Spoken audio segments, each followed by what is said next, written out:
Welcome to another episode of the Sports Bros Podcast, featuring the almighty B Live, the money man Scottie D, and your host, the head of creative, Eddy Cool. The Sports Bros Podcast is a sports podcast that's by the fans, for the fans, talking sports just the way you like it.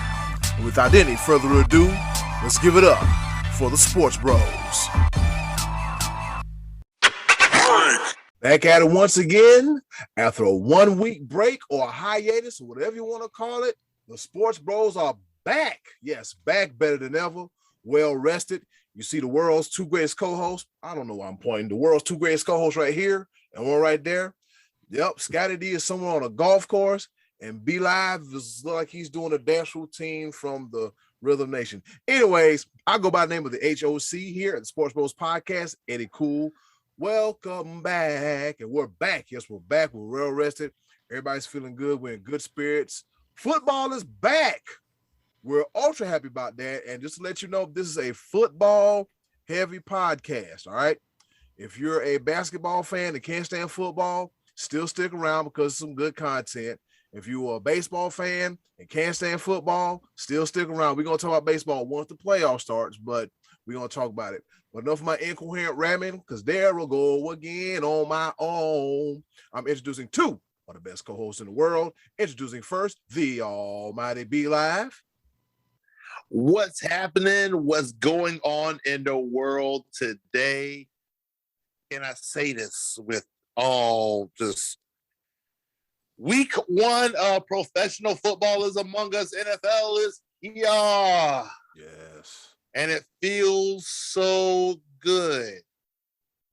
Don't get it twisted. I'm still a college football boy through and through. We've had this conversation, but I wanted to be known that yes, NFL is here, and we have a full, ready, loaded episode ready for you.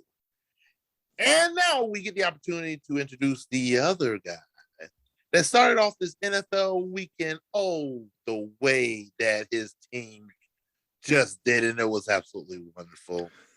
The other guy. Go ahead, Eddy. Who introduced him? All right, introducing the other guy, the pride of Washington, Pennsylvania, the assistant athletic director himself, the one, the only, the money man, Scottie D. God bless the USA. It was a great weekend for sports, kicking off the NFL season, college football week 2, and tributes to the 9/11 situation everywhere. We were off last week, guys, so we didn't really do a lead up into the 9/11 thing, but you know, it's important to mention because 20 years, the blink of an eye, isn't that crazy? That was 20 years ago that happened. And you know, I can remember watching Monday Night Football the night before that happened, the 9/11, and then that was it for football for, what was it, 10 days, 14 days, whatever, it was gone. And I can remember coming back to that and how emotional it was, where the players out on the field, you know, pulling the flag and running out on the field, leading the teams out with the American flag. And I can even remember Terrell Owens with the tear in his eye, and I didn't like him. And I was like, but right now that's kind of cool that we're all like unified.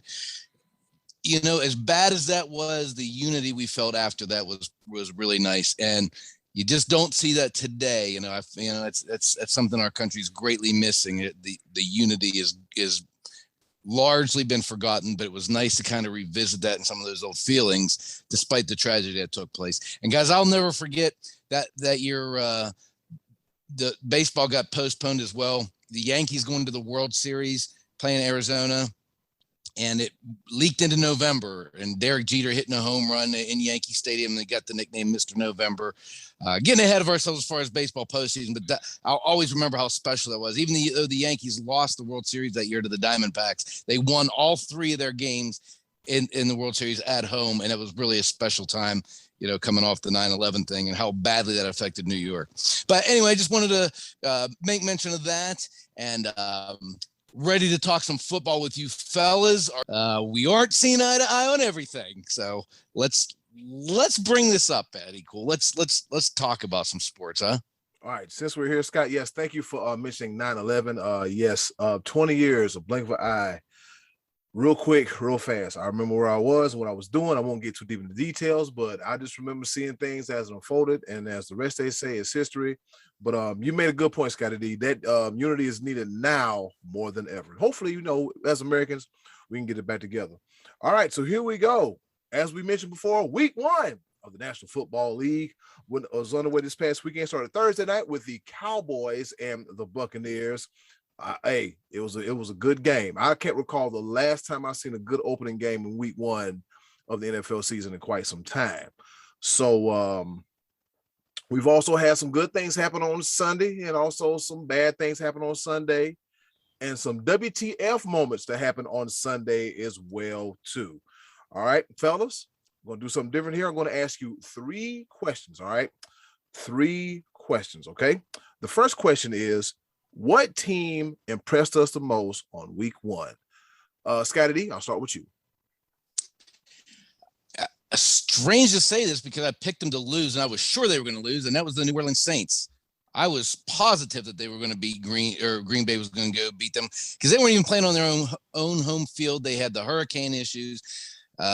Drew Brees was a big reason for the Saints' success in recent years, and him being gone, and Aaron Rodgers coming off of an MVP season. It just seemed all signs pointing to Green Bay going to defeat the Saints, and they beat them handily. I mean, that was a big one. So I was impressed with the Saints defense and with Teddy Bridgewater. So I'm going Saints for my team most impressed me the week 1. How about you, B Live? What did Teddy Bridgewater have to do with the Saints? You mean Jameis Winston? I'm sorry, Jameis Winston. I'm Jameis Winston. That was 2 teams ago. He went from the Saints to the Panthers, and now he's with the Broncos. Right. Yeah, Jameis Winston. My apologies. Yeah, you got to understand that. You got to be with the money man Scottie D. He just watched a grueling soccer match, and he may be a little. I'm coming off of 4 hours of soccer here, yeah. And we all know his penchant for the world sport that is football, aka soccer. The team Jameis Winston. The team that impressed me the most, and man, we talked about them, but we got to see them in action this past Sunday. Man, the Los Angeles Rams. If they are not the most balanced team now with the addition of Matthew Stafford, they could beat you both ways. And to the point where the Bears didn't even they already weren't going to start their first round draft pick in Justin Fields. They were like, man, they got that man Aaron Donald on one side. That defense, Jalen Ramsey flying all over the place, Matt Stafford dropping dimes. They look like a legitimate Super Bowl threat. It was a beautiful thing to see. Matt Stafford looks like my pick.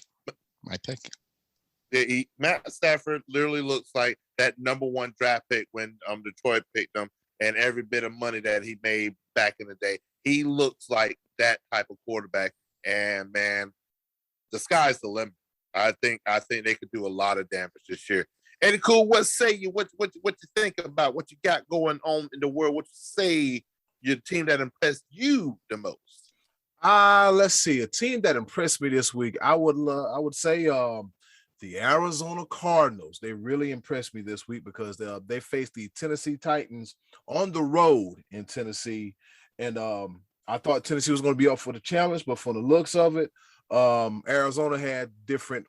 They was like, nah, not this time. Derrick Henry, you will not run all up and down this in this game here. I mean, you had an epic performance by Kyler Murray. He went 21 for 32, 289 yards, 4 touchdowns to 1 interception, and he just had this one play where it looked like, I don't know if you ever played NFL Street 2 or NFL Street at all. That little something, yeah. I know exactly what play you talk about too, bro. So it was like they had him, and then they didn't have him, and they had him. Well, sorry, wait a minute. We'll put you on skates, and like he had these grown men just falling all over the place. Like I'm looking at this like, wow, are you serious? Like this is Kyler Murray. And Scottie D, I know he was kind of like, I'm not really believing in Kyler Murray like that, but I'm looking at him, I'm like, I don't know, Yeah. man. It looked like the team is his, and he has complete control of the team, and it's just Yeah. I'll say it, man. Offensively, defensively, man, the Arizona Cardinals, man, they impressed me the most. All right. All right, moving right along to the next question. I'll ask. What team surprised you the most? Be it good, be it bad, or both. Be live. Who you got? Man, this was a shocker because we unanimously picked this team to have the number 1 draft pick next year. And bro, not only did they say not so fast, as Lee Corso would like to say, they put that work. They put that work on the Jaguars. I mean, Tyrod Taylor said, hold on, player. Like, hey, wait a minute. Hold on now. I understand that Deshaun Watson is that dude, but did y'all forget about me? Yeah, hey, I can sling that rock too. And man, before you knew it, they was just running away with this game. I mean, David Johnson looked like he was like, I mean, y'all calling me old and everything. I can still run this ball. So I mean, Houston, shoot, they already lost me $10 because I was in a suicide pool, and I was like, shoot, the Jaguars got this, man. But no, they made my pole little former quarterback look a little throwing some interceptions and some questionable play calling. It was, Houston, my big surprise. Yes, sir. Scottie D, what you got for us? I admit that I was surprised by that too, because I picked Jacksonville to win that game. But now I'm looking back and what am I thinking by doing that? Because I picked the worst team in the NFL a year ago, who now has a rookie quarterback, rookie head coach, to win that game. And I know we were thinking Houston's gonna be bad, but now I'm thinking that was a dumb decision to put that much stock in Jacksonville right away. It wasn't really putting much stock in Jacksonville as much as the Texans being lousy. I already mentioned one surprise, which was how bad that Aaron Rodgers and Green Bay looked to not be able to score a touchdown. That was kind of surprising to me. But I was also surprised that Buffalo didn't look better against Pittsburgh. That was a team in the AFC Championship a year ago. It seems like Buffalo finally has it together and they're ready to take that next step and be amongst the elite teams with the elite quarterback in the league. And they went out and laid an egg at home. And, they were fired up against a Pittsburgh team who limped across the finish line last year. And that one, I was disappointed in that because I was, as a guy, I have friends that are Buffalo fans, and I feel for them because of how many years of suffering they've gone through with that franchise. And now it seems like it's finally their time. And on opening day, they go out and just lay an egg like that. So I was surprised that they looked as bad as they did. How about you, Eddie? Cool. Yep. Buffalo, that's my bad surprise because I was like, what's going on? Because Isaiah McKenzie had that nice kickoff return to start the game, and then that was pretty much it. Yeah. And the thing about it was like Buffalo was running the ball pretty well, but they diverted from the run game and just want to throw it in the air. Here we go once again. We're dealing with the wild, wild west of the NFL. They want to throw the ball 50, 60 times a game and abandon the run, but here we are in 2021. So that's my bad surprise. I thought the Bills would have handled the Pittsburgh Steelers handily for real, but they didn't. You can't count Big Ben out, and the Steelers aren't done just quite yet. The other surprise was the Saints mollywhopping the Packers 38-3. In the words of Be Live, what happened? Wow. I'm looking at the score. What happened? I'm seeing pictures of Aaron Rodgers thinking about a vacation in Cancun somewhere with his girlfriend. I see him thinking about everything. But that football game. And Eddie, I'm glad you said it. He looked like he didn't want to be there, didn't he? He looked very disinterested. He was like, yeah, I'm here, kind of got my guys back together. He looked like his heart wasn't in it. Yeah. Did y'all happen to catch that interview that Aaron Rodgers had with Aaron Andrews? I didn't catch it. He basically said that in that interview, which I don't know exactly when they taped it, but this had to been the week prior of the game. He said that basically he's like, well, if y'all drafted my replacement, y'all might as well go ahead and let him play. And he showed it. Wow. And they benched him. Aaron Rodgers got benched in that game. I don't know if y'all noticed that. He got benched. Well, he got benched. At that point, they were throwing the towel in. They didn't bench him trying to win or poor performance. It was just because it was time to pull him out and look the next week. But Eddie, I think that's a good observation. Like you said, he looked like he wanted to be with his girlfriend. Is that what you said?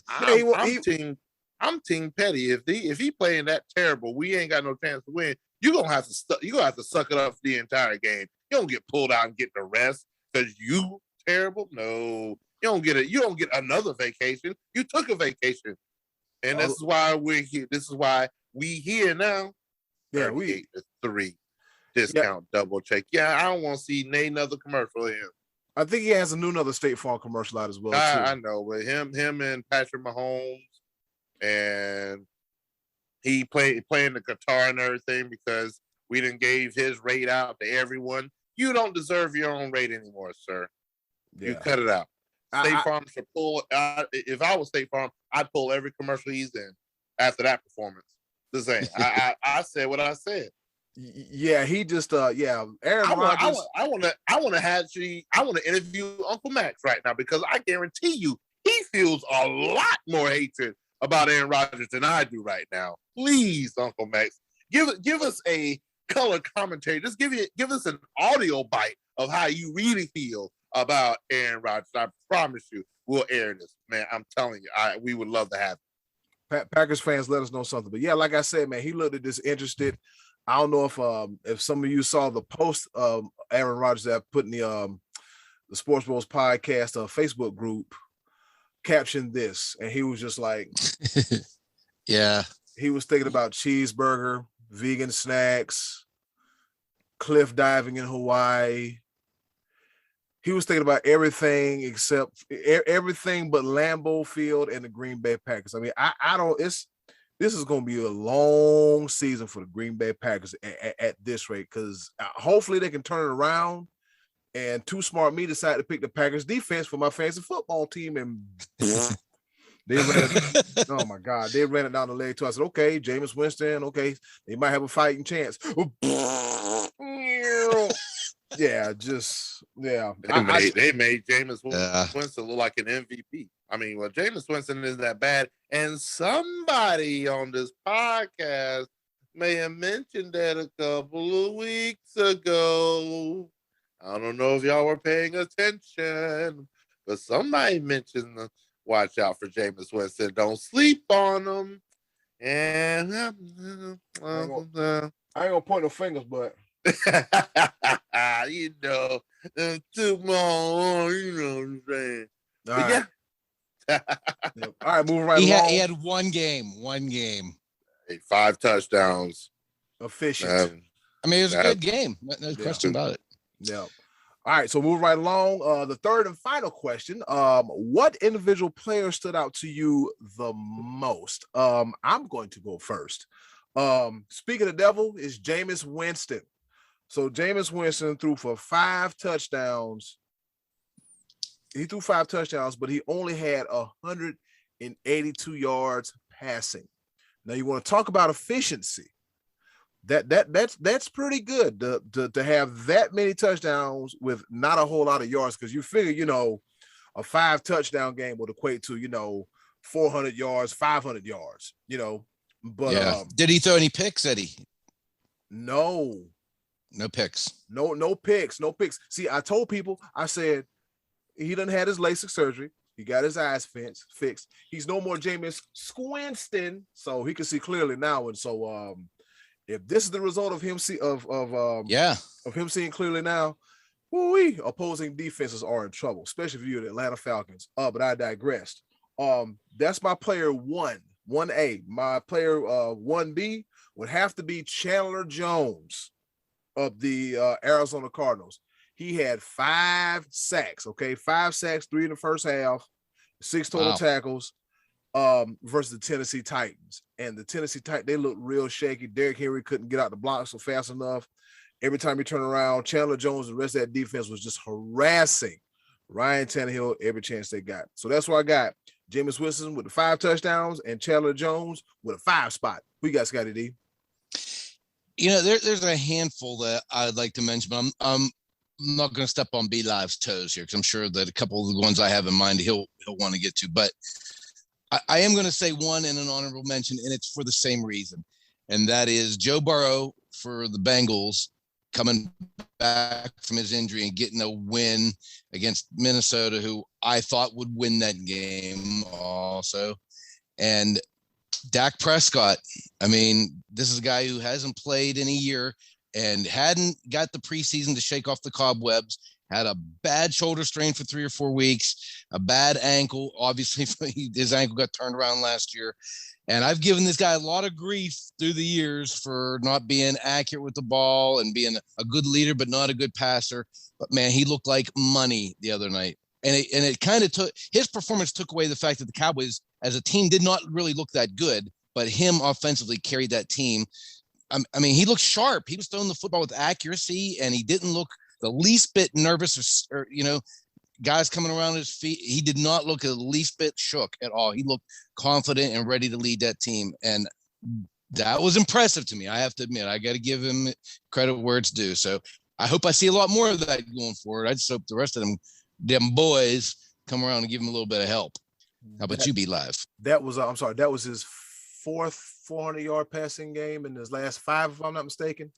Yes, but if you think back to last season, a lot of those were against prevent defenses because the Cowboys fell behind. And this was slugging it out with the Super Bowl champions on their turf, vaunted front line of Tampa Bay. And, they blitzed him a lot that night too. They came after him all night. So like I said, I'm tough on Dak. I'm not Trey Duke tough.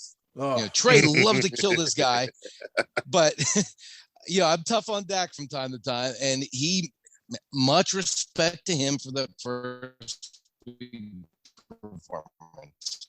How about you, B Live? Well, I want to take this moment, but I want to take this moment to. This is a monumental occasion right here. Uh-oh.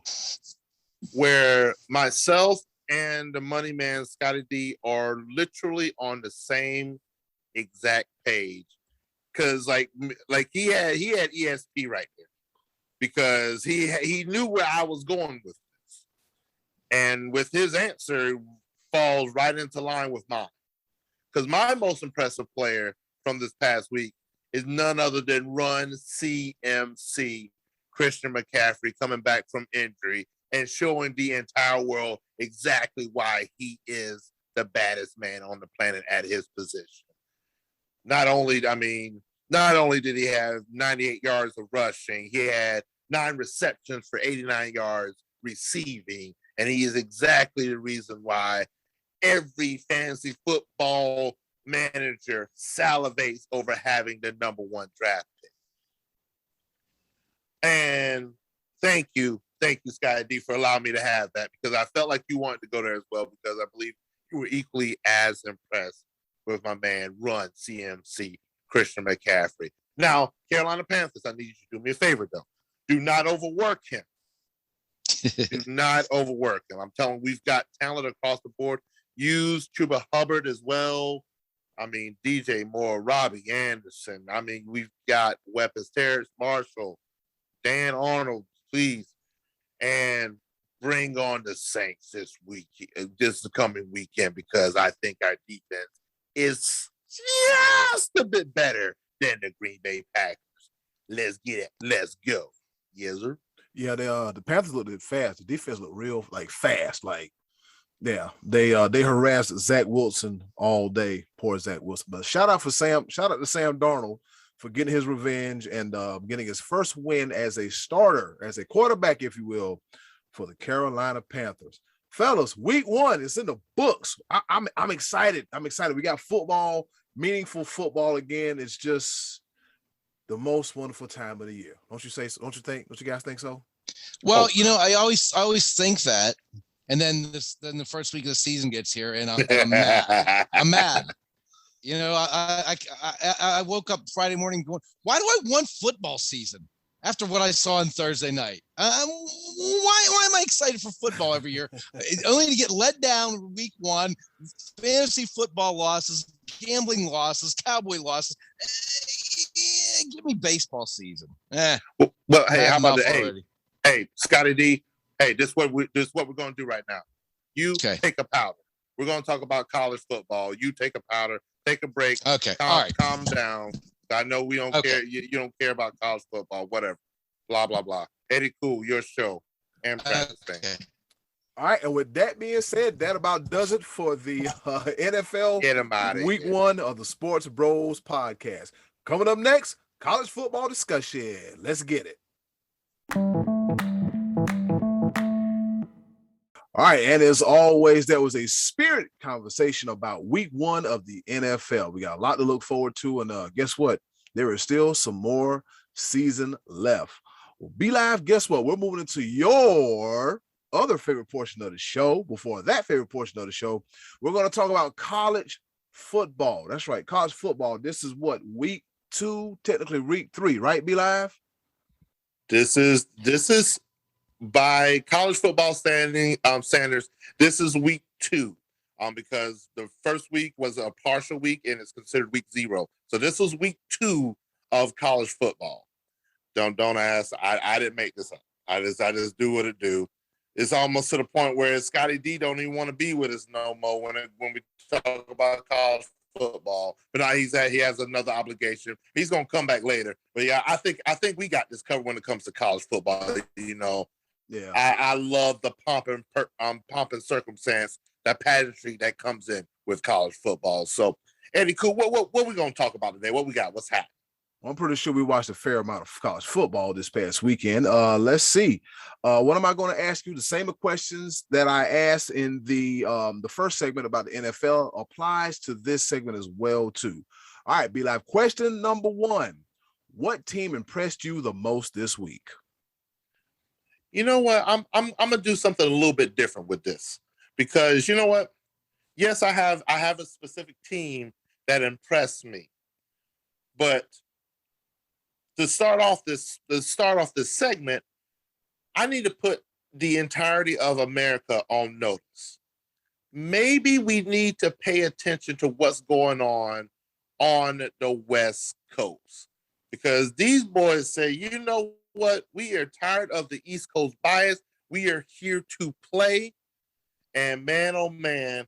So my answer to the team that impressed me the most this week, while everybody else was sleeping because this game was a 10:30 game, was the Stanford Cardinals.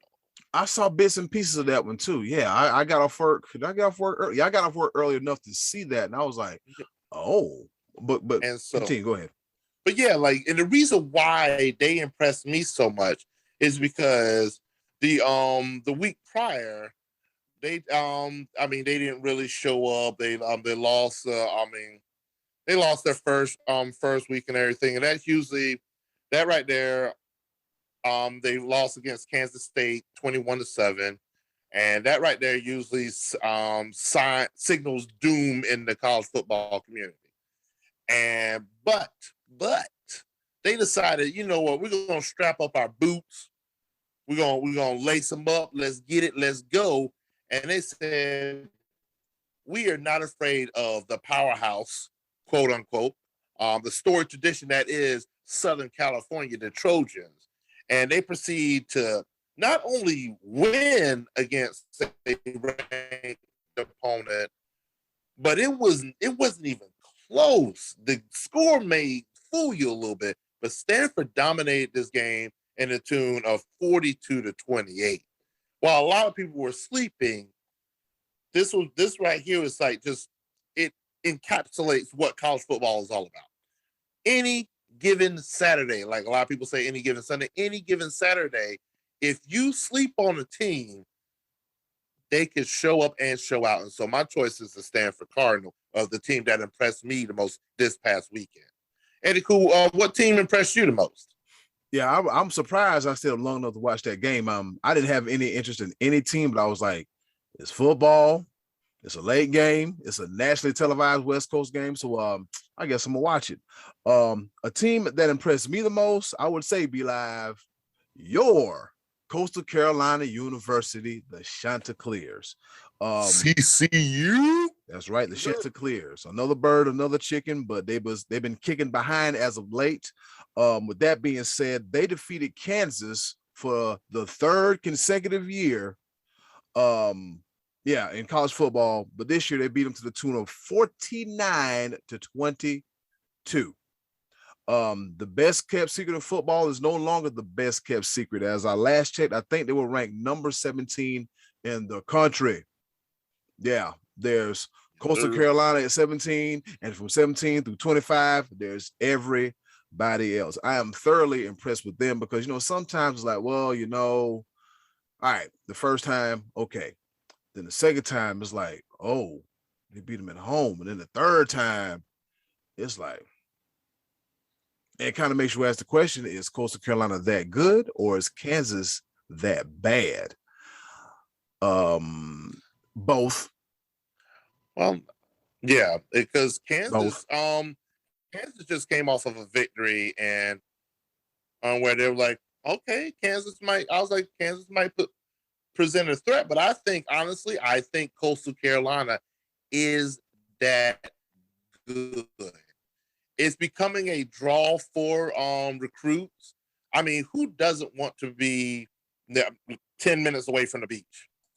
I mean, who doesn't? And now the football program is now nationally known. Yep. Oh man, it's nothing but the sky's the limit when it comes to the Chanticleers. I thoroughly enjoy it. I want to see how far they go, man. I think they can put together another undefeated season. And I would like to see if they don't scratch the surface of the playoff, which I think that this would be a good conversation to have. I would like to see them versus Cincinnati. But the two best group of 5 teams go at to see who can be the group of 5 supremacy. Yep. And if the Power 5 conferences keep acting up with this whole super conference mess right here, I think the group of 5 should have their own separate national champion. But I think there's different tiers in this, and maybe champion against champion. I don't know, but that's a whole nother conversation. So, but yeah, I'm thoroughly impressed with how Coastal Carolina is playing, man. Wonderful, wonderful to see. Yes, sir. Yeah, they're playing some real good football, man. Some real good, spirited and inspired football, man. Grayson McCall, he's better at chucking that rock and doing what he does, man. It's pretty doggone awesome to see the Chanticleers, the guys that come from our backyard, be live. Think about it. When we're coming up, Coastal Carolina didn't have a football team until 2003? Yep. And I was there for the inaugural season. And see what happened was I think I stepped inside the stadium one time, but the majority of the time I was doing a lot of tailgate because that's what we do at Coastal. I mean, we were like football team. Yeah, that just gives us another reason to drink. But yeah. I digress. Yeah, it was definitely party time. Be like wink, wink, nod, nod. Yeah. You know what I'm talking about. It was definitely.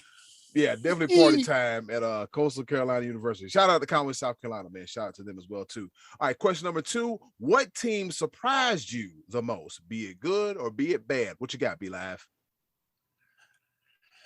I'm gonna do this. So this is sort of gonna be two-folded with this one.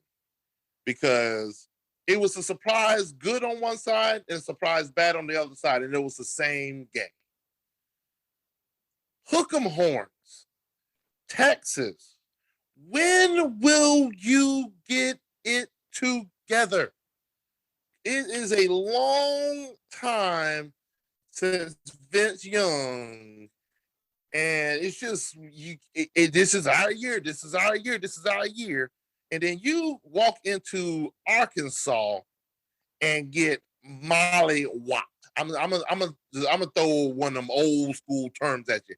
Molly-whopped by the Razorbacks by the tune of 40-21, And that is a surprise on the other side, on the good side, because Arkansas, them boys, for them to be as one-dimensional as they were, man, Texas had no answer. 333 yards rushing Arkansas had against Texas. Just run the ball. Wait a minute. Is Felix Jones, is that you? Peyton Hillis, is that you? Darren McFadden, is that you? Man, it was such a balanced attack. And I mean, Arkansas just went out and just say, you know what, this is our turf. Texas, you think you're gonna come into the SEC and you just gonna push us out the way? Nah, bruh. You may need to reconsider staying in the Big 12 because we don't play around. And hey, this is even, I'm gonna say what it is. I'm an ACC boy, but man, Arkansas say, hey, bruh, who y'all think y'all are just to take our thunder? No, little buddy. Arkansas will be ranked. Arkansas will be ranked. Pretty soon. I have no doubt in my mind. It's just one of those things. Texas, come on, Matthew McConaughey. I'm gonna need you to talk to them boys in the locker room. And Arkansas, to the Arkansas fans out there, all 20 of y'all, woo! Pig suey. What a game, man. Eddy Cool. Well, what was your surprise? Who's your surprise performance? What team surprised you the most this past week? All right, since you answered that question, I did have a chance to watch a little bit of the game before I do that thing that thing you call work. Yeah. I had a chance to watch bits and pieces, actually a good chunk, if you will, of the Oregon and Ohio State game. And I will say this, I did not expect the outcome. I did not expect it none whatsoever. They come to the shoe and they beat the Ohio State Buckeyes at home 35-28. I'm telling you, the Achilles heel to the Ohio State defense is that secondary. That secondary is just something about it. I mean, I even saw that last year when they played, I think it was Indiana, and Michael Penix Jr. lit them up for like 400 yards, was just throwing the ball all over the place. And it seems like, I mean, I understand it's COVID and everything, but you had one full year to practice and get everybody together. That secondary, that's gonna be their downfall. I mean, they're good up front. The linebackers are great as always, but that secondary is bad. It's terrible. It is just atrocious. It's bad. It's bad. Well, one thing that makes it still good though is that this was an out-of-conference game. So I mean, Ohio State could easily rebound and remain supreme in the Big Ten. I could tell you one thing. How dare Ohio State and the Big Ten and whoever put this game together have Oregon playing at 9:00 in the morning. That's a shame. Because hey, now listen to me, listeners. Listen to me, because some of y'all may not understand what I'm saying. That game was televised at noon Eastern time, which is 9:00 Pacific time. People had to wake up out their beds and turn on the TV at 9:00 in the morning to watch them boys, which also meant that they had to fly out early, to go to sleep early, and jet lag and all that. And then them boys showed up in the shoe at I still feel my mouth, Ohio State University, and that raucous crowd, and showed up and showed out, man. I loved every bit of it, every single bit of it. Oregon, you deserve it. They are now ranked number 4 in the nation by the AP poll and the coaches poll. Number 3 in the nation by the CBS poll. So, man, they are now in the playoff picture, looking bright for the Pac-12. The Pac-12 is making noise. Man, oh man. So let's go. Hey, no bias from me. I'm a Southern boy. I'm an East Coast boy. You got no bias from me. Pac-12, just don't beat yourselves up. Please don't do it. Just don't do it. We've seen it year in and year out. Just don't beat yourself up. Yeah, just don't do it to yourself. Speaking Speaking of the rankings, Be Live, I'm looking at right now the AP Top 25. Alabama, surprise at number 1. Georgia, number 2. Oklahoma University at number 3. And the Ducks, shuck it, duck it, all quack, quack at number 4. And Ohio State drops to number 9. All right. And the Coastal Carolina Chanticleers, they're at 16. And Pig Suey, ew, the Arkansas Razorbacks are at number 20. All right. Third and final question of this segment, Be Live. What individual player stood out to you the most this past week? Well, I am going to cheat a little bit. Uh-oh. Because I have 1A and 1B, because I like to break the rules from time to time. And also, every now and again, some point in time during the week, we got to get back to brass tacks. And all roads lead to Dabo. And with that being said, it's not about current Clemson players that impressed me the most. It's actually former Clemson players that entered the transfer protocol, because our quarterback room has been pretty stacked the past couple of years. So they wanted a place where they could go and shine just a little bit more. So to start off, 1A, shout out to Chase Bryce, the starting quarterback for the Appalachian State Mountaineers, that took the U to the limit this past Saturday, where Miami eked out a win. I believe it was 25-23, was it? I know that Miami had to kick a field goal with a few seconds left on the clock just to eke out a win against Chase Bryce and the App State Mountaineers. My other former Clemson quarterback was the shock heard round the world, my man, Zerrick Cooper, the starting quarterback for the Jacksonville State University, the better Gamecocks. I said what I said. They're the junior Gamecocks, But go Gamecocks either way. But yeah, oh my goodness, pulled off the improbable win against Florida State. Florida State shoots himself in the foot again. Prevent.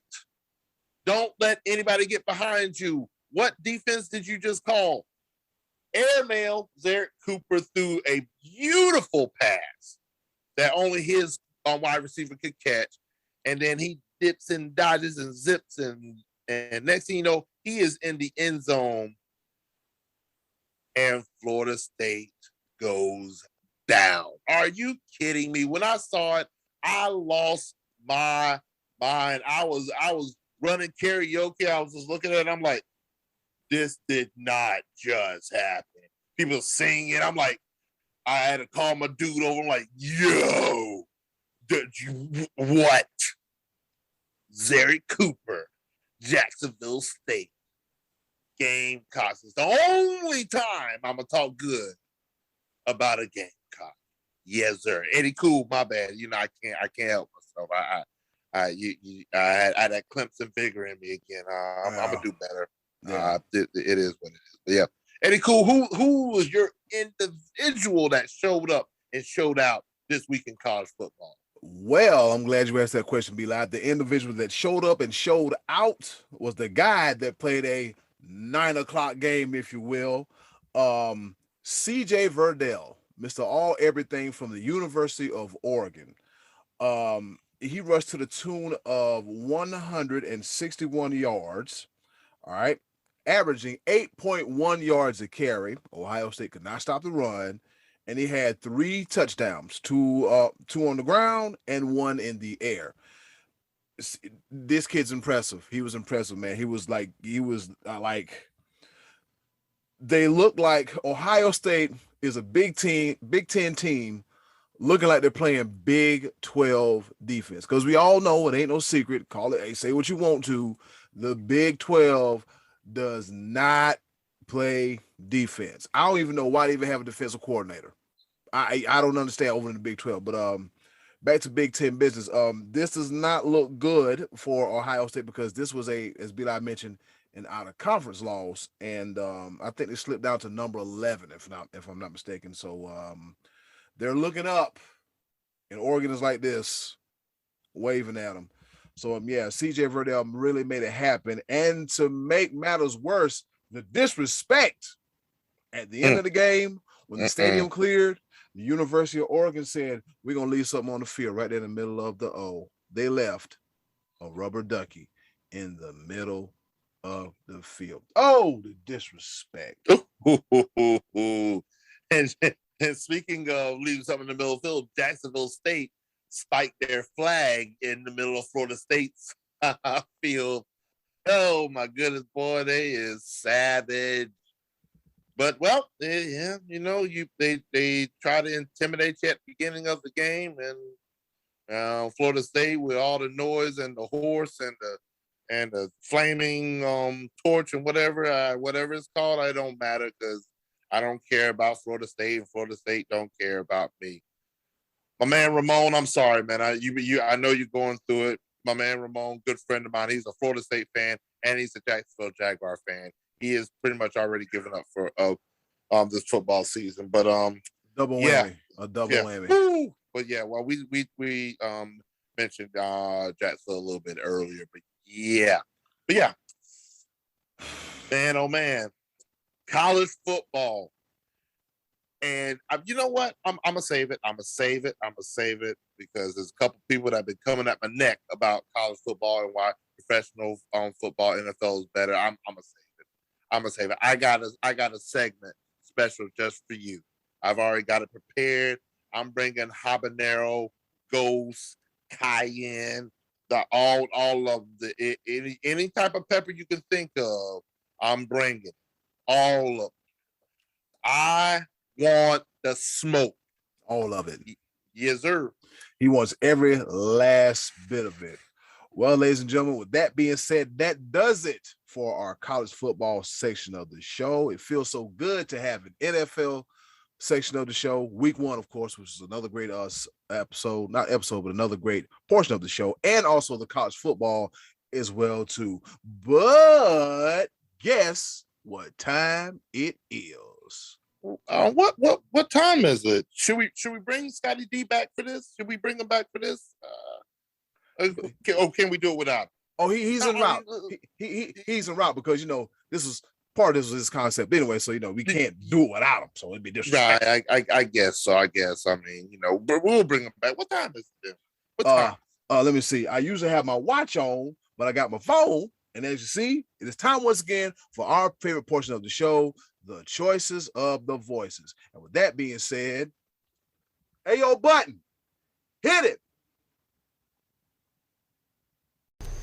And now, our favorite part of the show, the choices of the voices.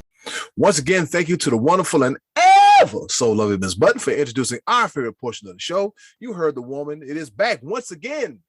The choices of the voices segment of the Sports Bros podcast. That feels so great to say. I mean, you figure after a week, you kind of be out of whack, which I was for a little bit. It took me forever to start this computer and do some other things. But alas, we're here and we're going to give you another action-packed edition of the choices of the voices. Scottie D, what's the question for this week's choices of the voices? All right, so 2 weeks ago, I threw this one out there. If your favorite NFL team is not playing, what other team or player are you most interested to tune in and watch? We got a couple interesting replies here, Eddie. Cool. I think most of us want to watch as much football as we can anyway, despite my rant a few moments back. But let's see what we got here. What did our fellow bros out there say? Yeah, you're right, Scottie D. We want to watch some meaningful counting football, football that really means something. All right. Hot Rod, Rodney Bellamy, he says, definitely want to tune in to see what Trevor is going to do in Jacksonville and continue watching the Brady without Belichick, vice versa soap opera. Okay, so he's going to watch Trevor Lawrence and what's going on. That soap opera. That's if you even want to call it soap opera anymore, because 1-0 Brady so far after one season. Yep. Now, who needs to? Yeah, we see who needs to. Matty Ice, he says, duh, Tom, Gronk, and Tampa, a full season of Antonio with Tom Brady as well, too. Yep, so the Buccaneers. Yeah, that's two for Brady. And after seeing that Thursday night game, Yeah, let's not talk anymore about that. We're done with that one. We're done. Antonio Brown looking tough. He looked good. He looks good. Yep, this is the most weapons Brady's ever had in forever. Yeah, forever. I mean, Randy Moss was nice in New England, but it ain't Moss, Gronk. I mean, it's not Gronk, it's not AB, it's just not that. Anyways, Trey Dizzle, here we go. He says, I can watch any football game that has implications to the Cowboys, all right? The NFC East games, playoff contenders that may outdo us in seeding, etc., etc. I also love to watch Patrick Mahomes since he's the greatest quarterback to ever play the game already. I'm going to go ahead and poke the bear. I know it was only the Atlanta Falcons, but man, Jalen Hurts and Philadelphia look like they got something together over there. So, Trey Duke, are you watching? Because, hey, we shall see. Not the please put us in gallery view right there. Woo! Add that to the steak face collection. Click. Woo, buddy. I'm gonna do this one time and one time only. JR, I promise you, if you even think about holding this over my head, I'll oh boy. Let me bring it back because So you're buying that Jalen Hurts stock? Is that what you're saying? no, I'm not. But hey, it's the Falcons. It's the Falcons, but I mean, the Falcons made him look really good. Just saying. And the Falcons defense, they can't stop a nosebleed in Alaska in negative 50-degree weather. And isn't Matt Ryan your starting QB in fantasy football? Eddy Cool. Moving right along, we got the best name in the game. We got Joe Comfort. Yes, he is. And don't remind me. That's what happens when everybody wants to pick a quarterback all at once, and then on the last manager, and I'm stuck with table scraps with Big Ben. I don't want to hear none of your excuses.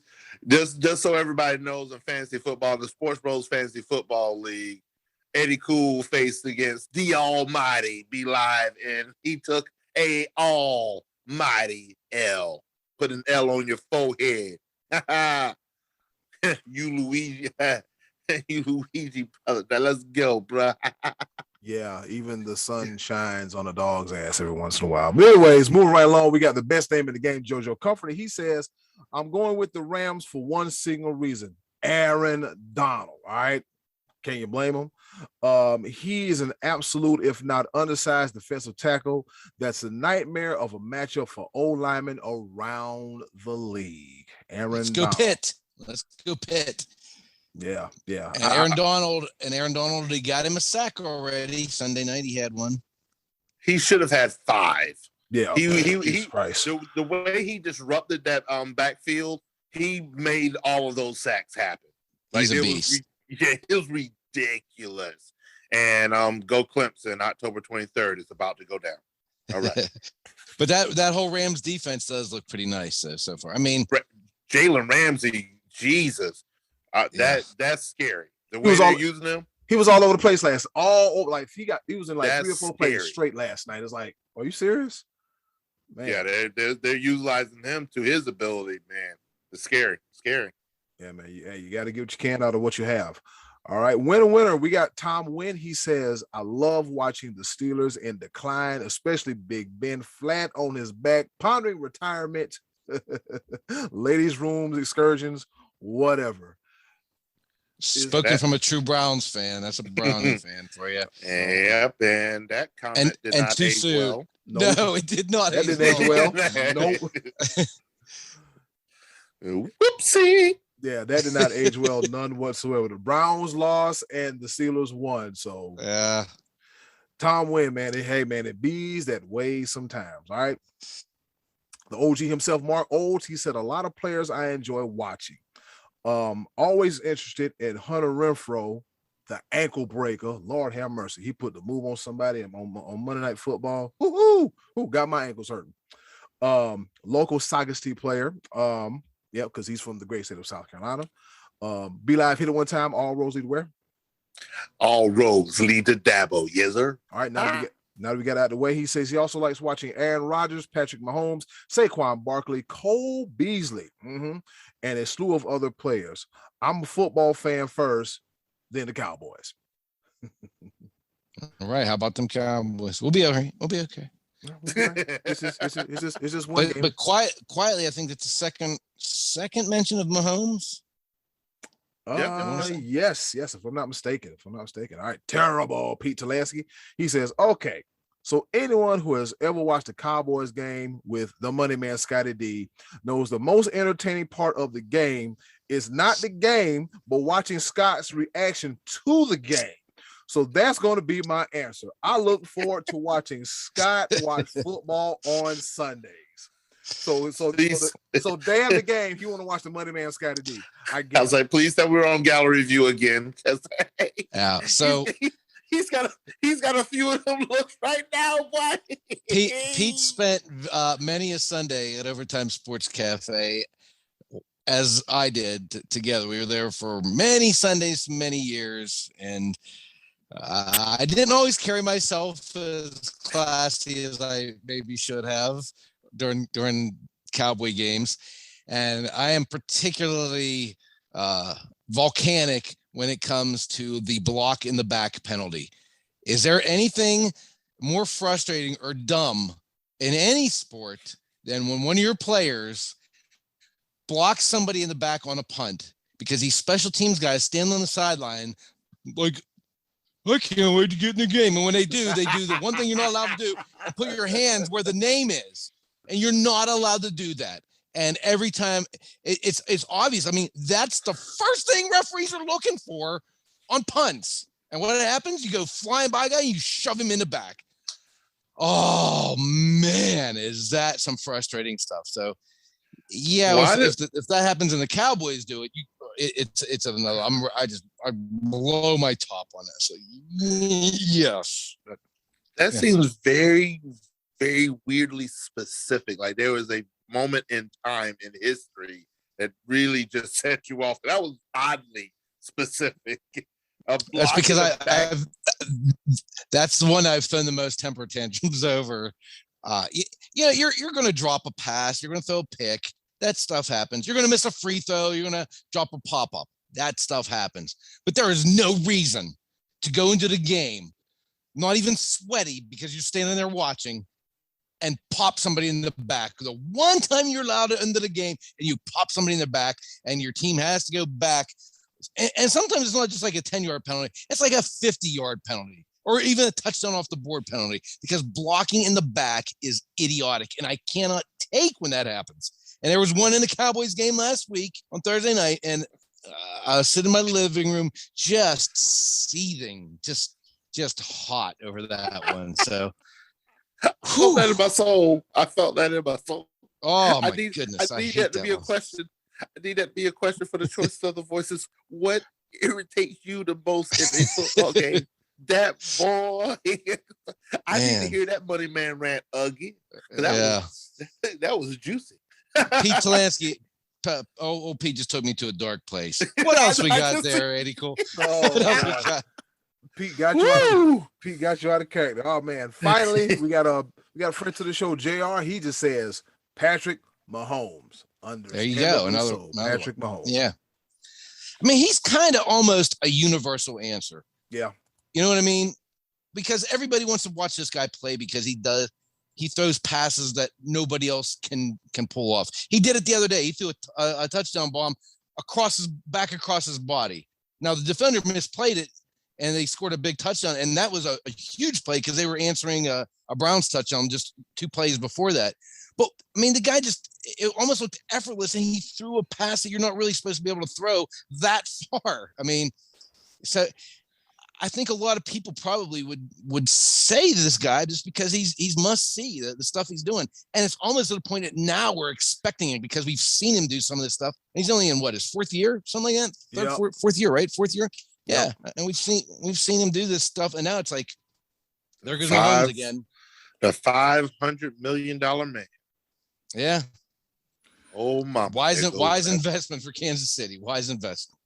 Yeah, very, very wise investment. All right, that being said, shout out to JR, Trevor Pete Talansky, Mark Olds, Tom Wynn, best name in the game, JoJo Comfort, Trey Dizzle, Matty Ice, Martin Tracy, and Hot Rod, Rodney Bellamy, for their participation in this week's Choices of the Voices. Scottie D, who do you like to see and who do you like to watch when the Cowboys ain't on TV? Like, Cowboys not being on TV, what's that's two things that don't go together because they're always on TV. Yeah, they're on a good bit, but when they're not playing, I'm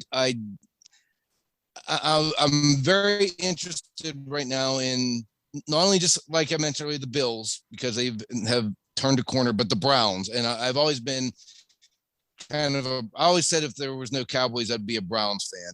And I'm interested to see if this particular group can make that championship run, because they're set. They have I know they faltered on Sunday, but that is against Mahomes. But they have a defense that is looking to be pretty formidable. They got weapons on offense.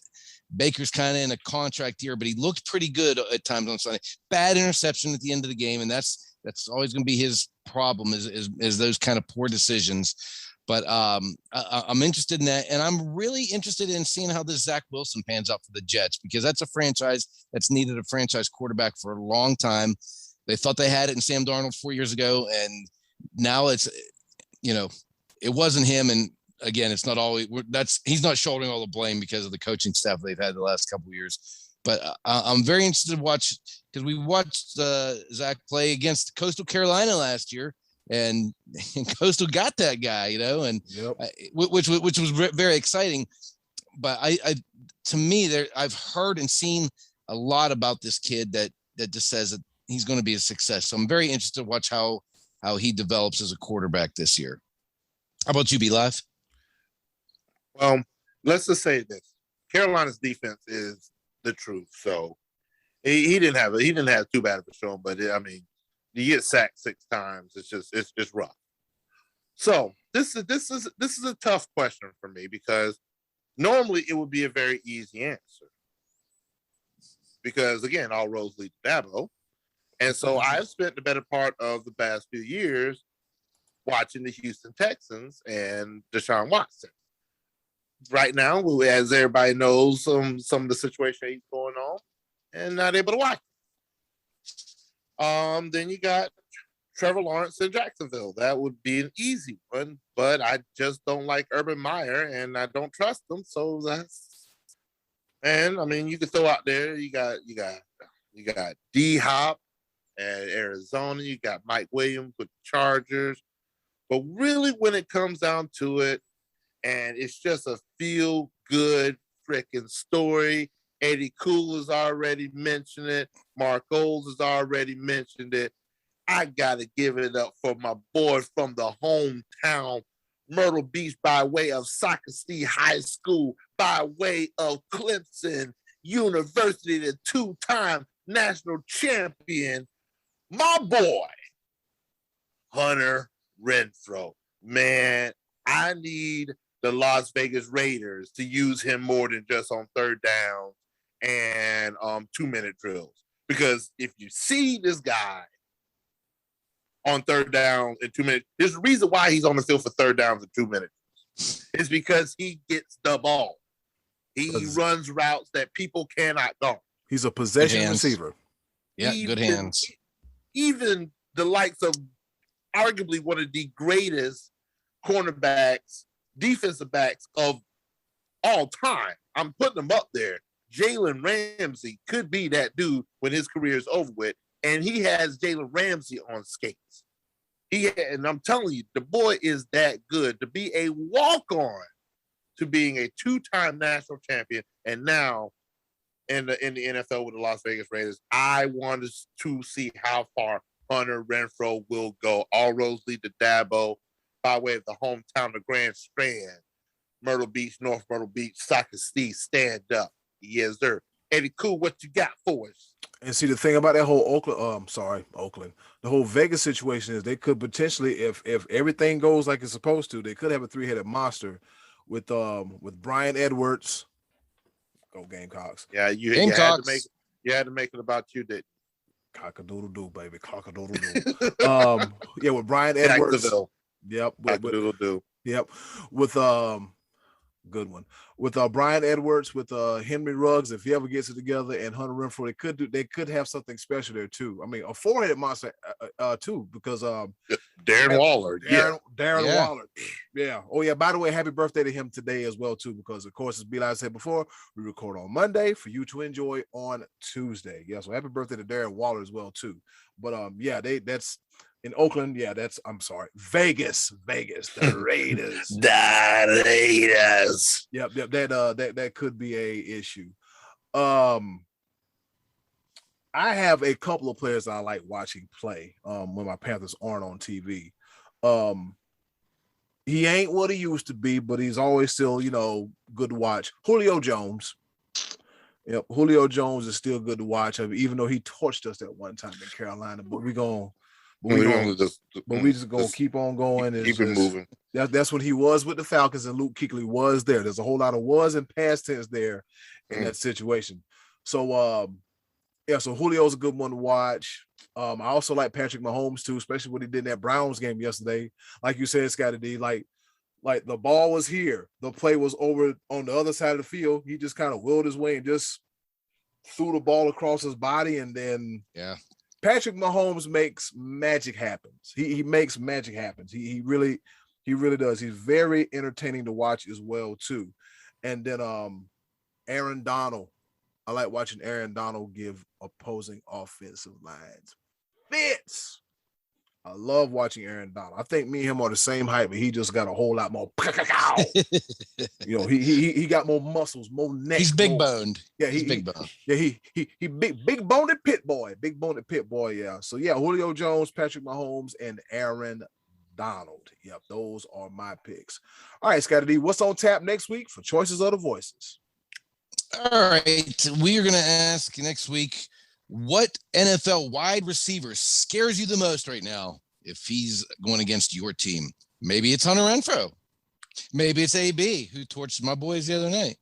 What wide receiver scares you the most to face this year in the NFL season? That will give us something to talk about next week, Eddy Cool.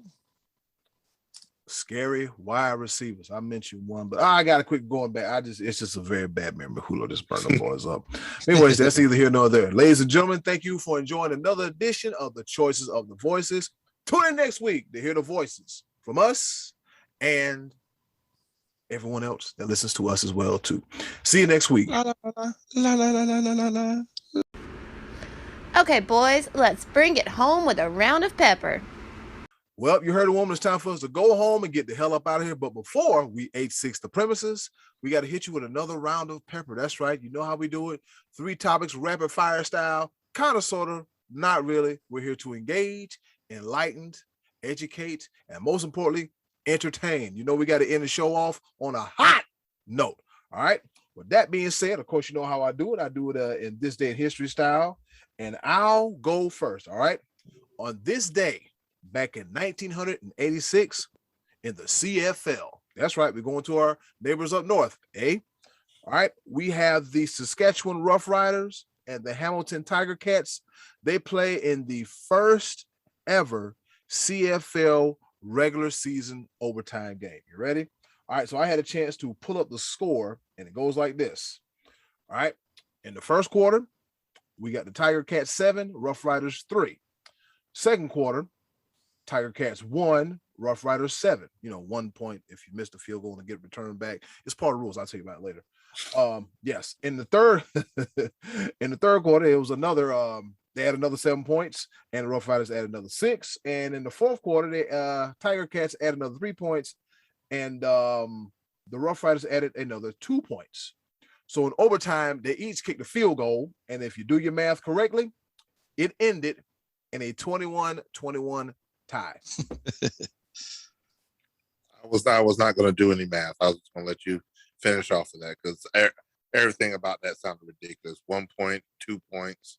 Right. So, but yeah, I think 2 points is called a rouge, and 1 point. The scoring system is different. Like you can. Oh, you ain't never lied about that. Yeah, it's a little different. Maybe I'll have a crash course in CFL scoring. Maybe yeah, I gotta refresh on that. But yeah, I used to remember this by. Yeah, they didn't even have a season last year, so it's been rough. Yeah, I know a rouge is 2 points. I don't know what the 1 point is for. Anyways, over to you, Scottie D. Okay, I watched something the other night that has to stop. I've complained about it before. I'm complaining about it again. It's these boxing farces. So Tito Ortiz, a Huntington Beach bad boy, washed up UFC fighter, took on Anderson Silva, washed up UFC fighter in just straight boxing match. And in the first round, Anderson Silva hit Tito in the face, and he was looking for the turnbuckle as a pillow on his way down for nighty-night time as he hit the canvas. And that was actually the better of the fight when it comes to another washed-up UFC fighter, Vitor Belfort, taking on Evander Holyfield at 58 years old. Evander Holyfield also got knocked down, and it took him just as long to hit the canvas as it did for him to walk to the ring from the back. It's not good. Evander, stop fighting, man. You're 58. You've done enough, man. You've done enough, bro. He looked physically really good, but he looked slow. Even the knockdown, he didn't even get hurt. He just kind of he got pushed down with the glove with an uppercut because the other guy was stronger, but he wasn't hurt. But yeah, I don't want to see my old heroes going out there and falling down on the canvas and then having referees do the pity stop. I mean, and afterwards, Belfort decides he wants to do a winner take all $25 million fight against who? Who do you think? Not one of them stupid Paul brothers. Yep. Jake Paul. Jake Paul. Jake Paul says Triller doesn't have enough money to cover that debt, but we'll see going forward because everybody wants a piece of these kids at this point. But this has to stop. Evander, no more, please. Be live. Over to you. Yeah, I knew where that was going when you started. I was like, oh, God, he's going to cover it. But I'm going to tell you something else that has to stop. And guess what? Because you all, as some of the listeners of this show, y'all brought this upon yourselves. Because of your ridiculous thinking in two different topics, I'm going to combine them into one. Your ridiculous take on expanding college football playoffs. Back at it again. Your ridiculous take on the NFL being better than college. Which it is. So what I'm going to do is going to be a season-long series called 3 playoff games that you missed this week. Pepper point number 1. In case you missed it, we had the number 10 Iowa Hawkeyes playing the number 9 Iowa State Cyclones in the Cy-Hawk Bowl. This is an annual meeting of the 2 major schools in Iowa. You may not care about this game outside of the state of Iowa, but this year it was number 9 versus number 10. It was a hard-fought battle. Number 10, Iowa takes the win 27-17, which pole vaults them into playoff consideration, where they're now currently ranked, I believe, number 7 in the AP. I think they're number 7 in the coaches poll, number 5 in the AP poll. So they're right at the cusp. They get another big quality win, they could be looking at playoff bound. That's why you don't need to expand the playoffs, because the playoffs happen every single week. Eddy, cool the ball. Anybody catch us? I was busy. So anybody catch a score to the Oklahoma Western Carolina game? Anybody's Eddy, cool the ball. See, that's y'all not gonna do this with this Because argument I had every single time. I had because Western Carolina getting 77. I didn't know if they covered or not. That was okay. So that's just as ridiculous as I did Philadelphia cover, playing Atlanta. That was just as ridiculous. It was just I as covered by a ridiculous point. as the Saints playing the Packers. It's just as ridiculous. Let Eddie Cool talk. Let Eddie Cool talk. You're the one talking over him. Let Eddie. I'm gonna say this again. Eddie Cool. The ball. Hello, ladies and gentlemen. My name is Eddie Cool, and I'm host of the Sports Bros podcast. If you wonder how I do it every week, I have no idea how I do it, but I get it done. All right. 76-0. Why are you mentioning that? See, let the man talk. They ain't got nothing to do with the price of TV time. But I guess what? I'm gonna tell you one thing. Let Eddie Cool talk. There are kids in Western Carolina right now that have scholarships because Oklahoma took that game and it featured Western Carolina. There are kids right now that have an education because of that game. Don't you do that, Eddie? That doesn't mean it's fun watching. The thing about it is that doesn't mean it's fun to watch. You don't. There's also kids that got their education for getting good grades. That doesn't mean I want to watch them study. I don't want to watch them study. That makes it fun for me. Eddie Cool, go ahead and talk. You don't have to watch that game. There's another 60 games to watch. B-Live's done talking now. Go ahead. No, go ahead, Eddie Cool. I'm about to turn into Tony Reality, and I'm about to mute some damn mics. All right. There you go. Yeah. All right. So let me get this in Pepper Point. I love this podcast. I love it. B-Live could have went on for another hour and 45 minutes, but I digress. All right, so here we go. As you know, Second Pepper Point, we all are wrestling fans. All right. AEW is killing it. WWE is hanging in there by a thread. Impact is making it do what it do, and everybody else is knowing their role and still having quality shows. All right, so former pro wrestler turned company owner Al Snow, who currently owns Ohio Valley Wrestling, he was a lifesaver this past weekend. All right, and so Al Snow, what he did was he rescues a child from a riptide, and he said, if I didn't save that kid, that would have been it for the kid. All right. So what he did, he saw the kid in Destin Beach, Florida, in the water, about to be pulled away for a riptide. Al Snow had a flashback of what happened to former pro wrestler Shad Gaspard last year. Oh. Yeah. And so I guess he was like, what does everybody want? Time for the snowman to go save some lives. So Al went in there, got in the water, saved the kid, pulled the kid out. The kid's mom was grateful for it. The kid called Al Snow a bodybuilder. And at 58 years old, Al Snow is jacked to the gills, bro. But wow. Goes to show, man, Al Snow was a one-of-a-kind character, and he is a hero inside and outside of the ring. One time for Lima, Ohio's own Al Snow. All right. Excellent. That's a good story. 58 years old. He could be fighting Holyfield. Literally. Literally. Over to you, Scottie D. All right. So earlier in the year, I mentioned that this could happen. And that was that Novak Djokovic could win the Grand Slam in one calendar year. And he could actually do the Golden Slam by topping it off with an Olympic gold. And then he lost the Olympic gold, leaving him with still the opportunity to win that Grand Slam, and it fell by the wayside on Sunday. He lost to Daniel Medvedev in straight set 6-4, 6-4, 6-4 in the finals of the U.S. Open. And again, I don't think this has been done since Rod Laver in the 60s, if I'm not mistaken. I don't have that information in front of me, but I think that's what it was. And so we lost a chance at history here this past Sunday, guys. We might not see that because right now in our era, we see probably three of the greatest 5 to 10 tennis players ever with Nadal, Federer, and Djokovic, and that's not been done by any of them. So, man, missed opportunity on that, but the Joker nonetheless not done winning Grand Slams, in my personal opinion. But doggone it, would have been cool to see that. B-Live, over to you. And I'm gonna need the Joker to stop taking it out on his tennis racket. Good Lord, he obliterated. I say, oh my God. I guess he felt the way in the world, but Lord, I have anger. That was such anger and fury. You cannot be serious. You got to be kidding me. Almost went new. With that being said, the second college playoff game that you may have missed this week was between the number 5 Texas A&M Aggies, and the Colorado Buffaloes.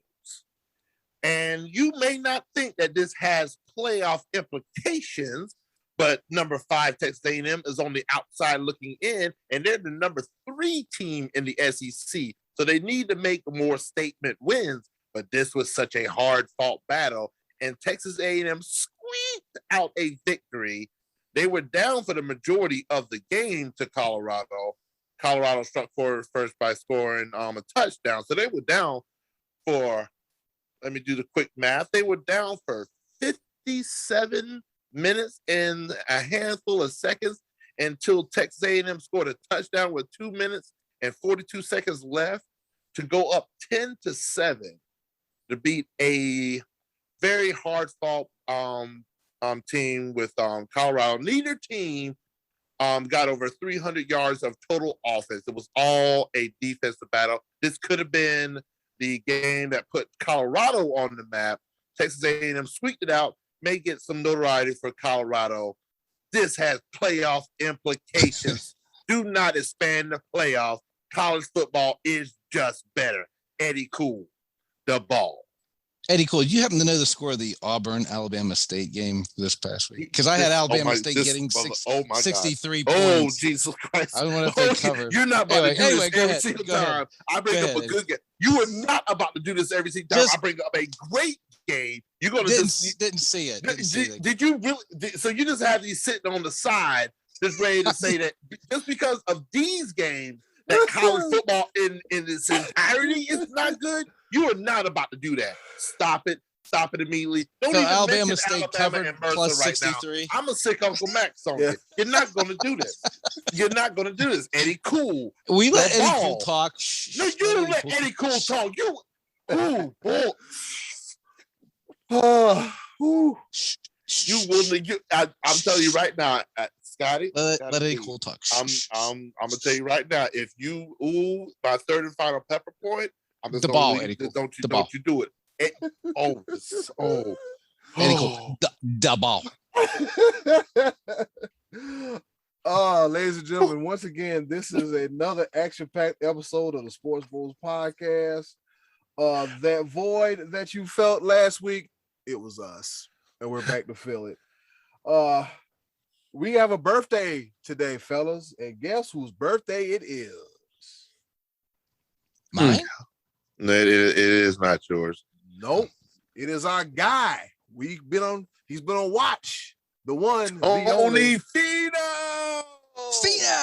Yes, that's right. Tony Finau. He was born on this day back in 1989. All right, he has 3. 89. Oh my gosh, he's a young kid. Yeah, I would have thought he was old. Now I feel old. 32 years old. I thought Tony Finau was at least 26, but yeah, he got those good genes. I thought he was older. You thought he was older? I did too. Yeah. Good Lord. Okay. Oh wow. Yep. So yep. Sorry, I'm older. So yeah. Yeah. All right. Yep. So so happy birthday to Tony Finau. All right. He holds the record for he has the most consecutive cuts made from 2017 Open to the 2019 PGA Tournament, and longest streak of top 10 finishes 3 times, and he does that twice. Tony Finau is on the way up. He gets closer. He gets closer. He gets closer. But one day, Tony Finau is gonna slip on a green jacket. Ooh, and a Ryder Cupper coming up here in a few weeks too. Oh yes. Yep, the Ryder Cup. All right, over to you, Scottie D. All right, so we didn't mention much about baseball here, but something very impressive happened last week, and that is by Max Scherzer, who is maybe the best pitcher that we've seen here in the last 20 years. I mean, Clayton Kershaw gets a lot of ink, but Max Scherzer has been the guy, and he now pitching for the Dodgers against the Padres last week, got his 3,000th career strikeout.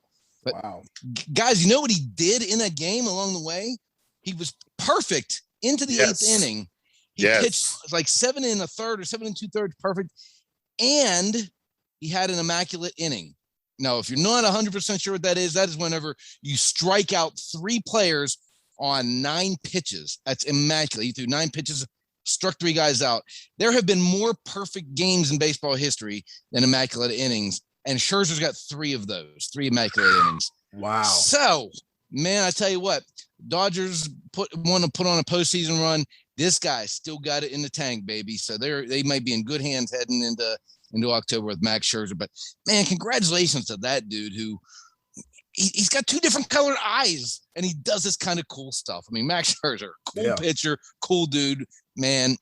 Again, maybe the best pitcher of the last 20 years. And what a way to get have a game where you get your 3,000th K to do that kind of other stuff along the way. So congrats to Max Scherzer. Be Live. Over to you. Do you happen to know the score? I'm just kidding. Don't you do it. Don't you do it. Don't you do it, because this is going to be a different tone. Okay. A little bit different tone with this one. But this is the 3rd college playoff game that you may have missed. But this is going to be a different tone.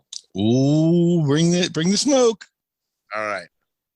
Because Eddy Cool and the money man Scottie D did mention where the significance of 9/11 and where they were at 20 years ago. 20 years ago for me, I was a college sophomore in physics class. And the student lounge was probably within 500 feet of where the physics class was at. And I heard a lot of commotion about what was a lot of commotion in a very quiet environment. What is really going on? And so I stepped outside of class and asked my professor to step out so I could go to the student lounge and see what is really going on. And that's when I saw the second plane hit the towers.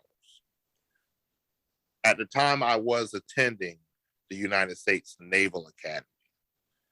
This past Saturday, the United States Naval Academy was facing the United States Air Force Academy. And this may not seem like a playoff game, but to the men and women that are serving our country and are seeking commission through the service academies, this game is huge because it has implications for the Commander-in-Chief trophy.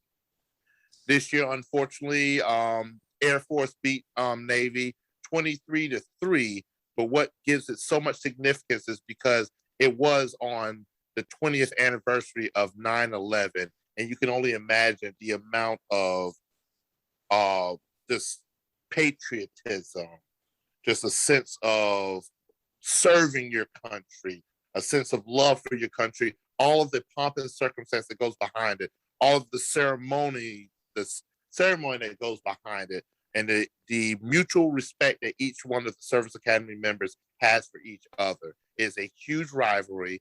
And Air Force takes the lead and getting the Commander-in-Chief's trophy. If they beat Army in their matchup later on this year, they will earn the Commander-in-Chief trophy. And that is literally the Super Bowl to the Service Academy. So I want to give a shout out to every single person that has served our country, especially to those that are becoming commissioned officers, because I can tell you from my own personal experience, because I did not finish, it is a very, very, very grueling task to go through the service academies.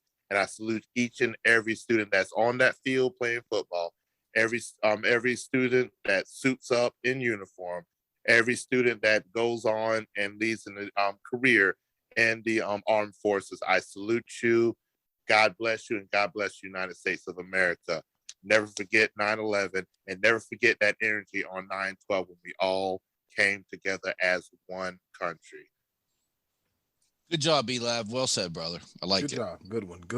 I'm not even going to crack a joke. I'm just going to let you have that one without asking you the score of any other game. Yeah, I know you. I know. Well said. Well said, buddy. Well said. I definitely wanted to say that, And also on top of that, I was going to punch you in the throat if you mentioned something about Alabama and Mercer or Clemson and NC State, because I know I felt it. I felt it in the atmosphere. I'll pass on that one. But hey, just to tag along on the 9/11 thing, kudos to Major League Baseball for putting Mets and Yankees together on that weekend, because we criticize when they do dumb things, but that was the right thing to do, is have those two teams play that weekend, because it was New York that happened. And back at the time, Mike Piazza was like the guy that hit a big home run in the Mets' first game back. It kind of got everybody back together. So Mets and Yankees playing on 9/11 is perfect. Should do that every year. I don't know, maybe they do, but it was perfect for this year. Anyway, the NFL had an incredible package put together at the beginning of I saw that Sunday. Like, I was watching CBS. I don't know if they were doing the same thing on Fox, but they played the national anthem, and it showed every single team that was playing, I guess, on CBS, and it synced it all together. Like, so I'm assuming they were playing that same video clip across all of the games at 1:00 on Sunday. So it was really, really touching. And the singer was singing from the former site of the what's it called now? The One World Ground Zero. Yeah, she was singing from Ground Zero, and they literally just put in video of each of the teams that were playing at 1:00. It was an incredible. Just I felt chills. Yeah. Right so, on. I mean, very well put together NFL. Absolutely. Yes, indeed. It was absolutely phenomenal. Absolutely phenomenal. Fellas, while we were away, it just hit me. Are we familiar with the Presbyterian College Blue Hose? I'm familiar with them. I couldn't tell you exactly where they're at on the map. I know there's somewhere. I want to say there's somewhere in South Carolina, but I can't remember. I don't know. But last weekend something happened, right? So Presbyterian, I guess they hired a coach. He was like, you know what? We're not gonna punt on 4th down. We're gonna go for it. So let's just say they went for it last week on more than one occasion. All right. This game took place. It was Saturday, September 4th, right? You're going to love this one, right? Ren Heffley. He was a former quarterback at the University of Michigan. Guess what he did? What'd he do? Lay it on me. He threw not one, not two, not three, not 4, 5, or 6, 7, 8, or 9. He threw a 10-piece and a dry Popeyes biscuit, 10 total touchdowns, right? He threw 10 touchdowns, and Presbyterian went on to win 84-43 versus St. Andrews. Wow. Now this coach like, we not gonna punt. We're not gonna punt. The coach said, "The hell with punt, man. We're just gonna go for it every chance we get." All right. And so this past Saturday, Presbyterian wins big again, 68-3. And I guess they beat this team so bad, it says TBD, to be determined. If you think I'm joking, you probably can't see it. Yeah. To be determined. Yeah. Well, I would want to be called. I wouldn't want to show my face either when you whoop me up that bad. This time around, Heffley threw 4 touchdowns and 2 interceptions. So, yeah, if you want high scoring affairs, no punting, just tune into a Presbyterian college game if you get a chance. All right. I will keep that in mind. Or you could be any high school that faces Bishop Sycamore. Oh yeah, while we were going, Bishop Sycamore. while we were away, Bishop Sycamore, the high school that does not exist. Are you serious? Are you serious? And you got waxed by some high schoolers. Are you kidding me? I'm still trying to figure out how in the world did they fleece ESPN that bad? Oh, they got nobody did their research. 4-letter network. You did no research. You took the word of somebody saying that they had several D1 offers. You took the word. You didn't research rivals. You didn't research 24/7. You didn't research your own department. You have your own recruiting department. You have 300 of the top high school recruits that you have looked over and over, and you didn't think at one point in time to call somebody and be like, hey, do you know anybody that goes to Bishop Sycamore High School? That is a simple phone call to your research department in your own company. Crazy. And you're telling me that you literally took an entire production crew to put this together to go against IMG Academy, which everybody knows is that people move their entire lives so their kids can go to this school to play football. Come on, bruh. What happened? And Scottie D, what does ESPN need to do? They need to do what? They got to do better than that, buddy. Do better. God. And then put the staker on television. I'm just over here like, so you mean to tell me, I saw the quarterback. He looked like Rohan Davey from LSU many moons ago. The boy big. The boy, I don't know what's going on, man. Hey, do your research. Research over research. And that about does it for another action-packed. You want to say something, Scottie D, before we get up out of here? And in closing. All right, yeah. Well, that being said, well, thank you for another action-packed edition for the episode of the Sports Bros podcast. It was fun. We are back. We're back better than ever. Check us out on all our social media platforms. You know where to find us at, right in the description box. And in the words of Scottie D, and in closing, do something nice for yourself. And if you can, do something nice for someone else. They'll appreciate it now more than ever. B Live loves the playoffs. And Scottie D has hope in the Cowboys. And I'm just hoping my Gamecocks can win 3 straight. That ain't happening. See, cut it out. Wrong. They got a mute button here. They got a mute button here. Come on, hit the mute God button. bless the USA. See you next week. It's been another episode of the Sports Bros podcast. Be loud. Yes, Give me one. sir. That's it.